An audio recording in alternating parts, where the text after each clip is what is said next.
Hello साथियों, target with dream channel पर आपका स्वागत है।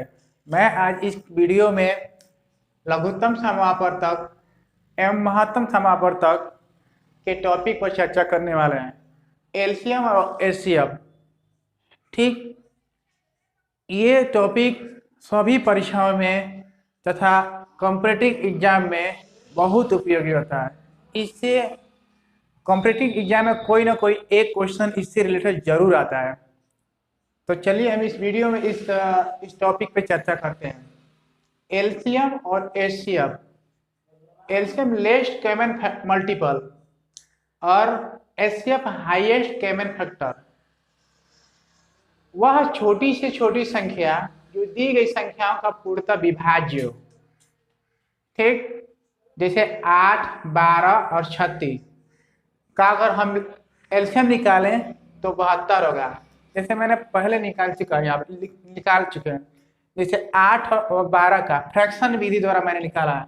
जैसे 8 का आप मल्टीपल करेंगे 2 इंटू 2 इंटू 2, उसी तरह 12 का मल्टीपल करेंगे तो 2 मल्टीपल 2 मल्टीपल 3। फिर इसे 36 का किया है मैंने, 2 इंटू 2 इंटू 2 3 इंटू 3। तो एलसीएम में सभी जो फ्रैक्शन है उसको सभी को एक बार लिख लेते हैं सबको। जैसे यहाँ पे 3 है, यहाँ पे 2 बार है, यहाँ पे 2 बार है, तो पहले अधिकतम वाला बार ले लेंगे। 3 बार ले लिया और ये 3 इंटू 3। ठीक, तो इसका मल्टीप्लाई करेंगे तो होगा 72, यानी 2 इंटू 2 इंटू 2 तो 8 हो जाएगा। 3 इंटू 3 का मल्टीप्लाई करेंगे 3 में तो 9 होगा। 9 8 जा 72, यानी 72 हो जाएगा। ठीक, और इसी तरह एचसीएफ निकालना तो इसमें कॉमन देखते हैं, तीनों में कॉमन क्या है, तो इसको कॉमन निकालते हैं इसमें। तो कॉमन हमें जैसे 2 के फ्रैक्शन में और 12 के फ्रैक्शन में और 36 के फ्रैक्शन में है, तो कॉमन हमें दिख रहा है 2 इंटू 2 यानी 2 गुणे 2, तो इसका मल्टीपल हमारा 4 आ रहा है, यानी एचसीएफ 4 आएगा। ठीक, इसको हम ऐसे भी निकाल सकते हैं, 8 और 12 और 36 का एलसीएम ऐसे भी निकाल सकते हैं। जैसे 2 का 2 चौके 8, 2 छक्के 12, 2 एकम 2, 2 आठे 16। फिर 2 का करेंगे तो 2 चौके 8, 2 तेईं 6, 2 नवा 18। फिर इसके बाद फिर 2 से सॉरी यहाँ पे 2 होगा। फिर 2 से करेंगे तो फिर 1 आ जाएगा, 2 एकम 2, ये 3 उतर जाएगा और ये 9 उतर जाएगा। फिर 3 से आएगा तो 3 से ये 1 उतर जाएगा और 3 का 3 3 एकम 3 और 3 से लिखे 9। फिर 3 से करेंगे तो 3, ये 1 1 1। तो यही मैंने लिखा, ये इसमें सब में लिखे फ्रैक्शन द्वारा, ये भाग विधि द्वारा। तो इसको हम लिख सकते हैं 2 इंटू 2 इंटू 2 और इंटू 3 इंटू 3। तो इसका फ्रैक्शन करेंगे तो 72 एलसीएम आ जाएगा हमारा, और वहां पे भी 72 आया है। ठीक, और इस तरह से हम एलसीएम ज्ञात कर सकते हैं।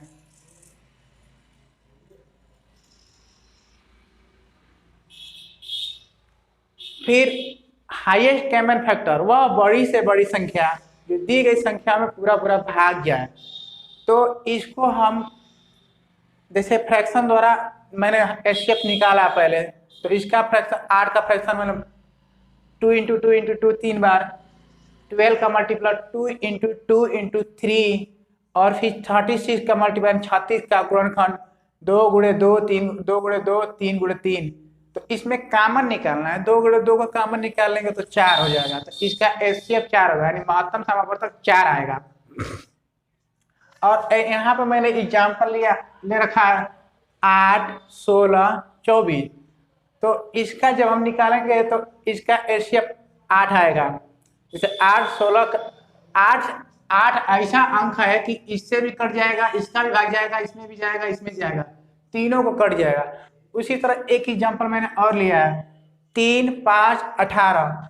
तो 3 और 5 इसमें अभाज्य संख्या है, मतलब खुद से कटने वाली संख्या है। तो इस दशा में 3 अगर कोई अगर लेंगे एचसीएफ निकालेंगे तो इसका एचसीएफ 1 ही आएगा। अभाज्य संख्या अगर किसी भी डिजिट में अभाज्य संख्या आ जाए तो उसका एचसीएफ 1 होता है।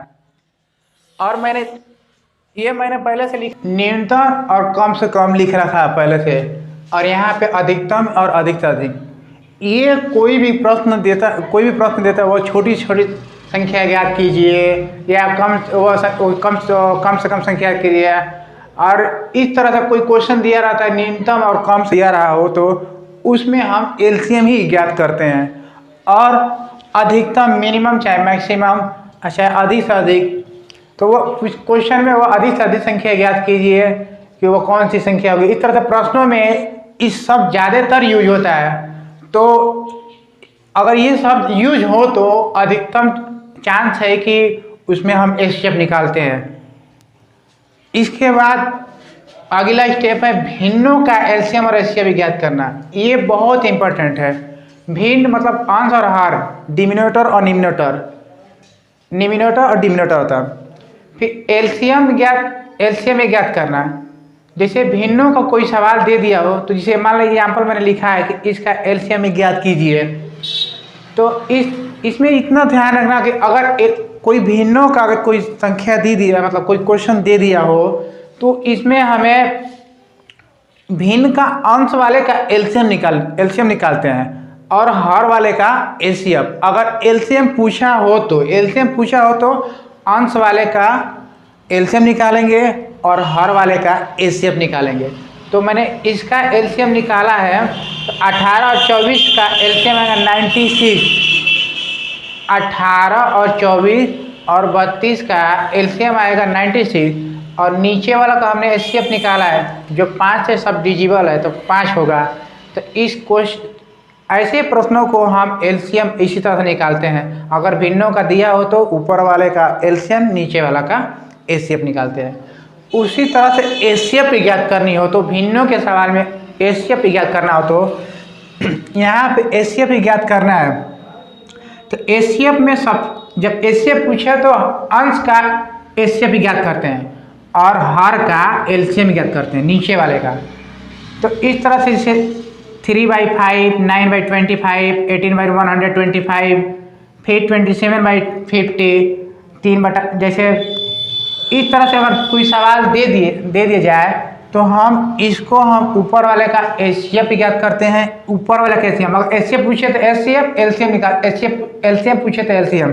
तो एचसीएफ पूछा है तो ऊपर वाले का एचसीएफ ज्ञात करते हैं और नीचे वाला का एलसीएम ज्ञात करते हैं। ठीक, तो 3 और 9 और 18 और 24 का एचसीएफ होगा 3 और 5, 25 और 125 और 50 का हम एलसीएम निकालेंगे तो 250 आएगा। ठीक, फिर इसके बाद अगला स्टेप मैंने लिखा है दशमलव संख्याओं का एलसीएम ज्ञात करना है।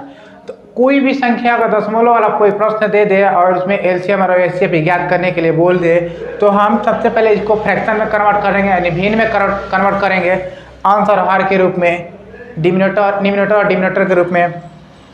तो एलसीएम, तो जब ये कन्वर्ट कर लेंगे, जैसे ये डायमेंशियल रखा है जिसका 1 और एक अंक है जिसका 0, उसी तरह से इसका भी 9/100 यानी 9/100 और इसका भी 3/1000, इस तरह से भिन्न में कन्वर्ट कर लेंगे। और जब भिन्न में कन्वर्ट कर लिया तो मैंने यहाँ पे पहले चर्चा कर रखे हैं। तो उसके बाद यहाँ पे अगर एलसीएम पूछे तो ऊपर वाला का एलसीएम निकालेंगे, जैसे 27, 9 और 3 का एलसीएम निकालेंगे तो 27 होगा।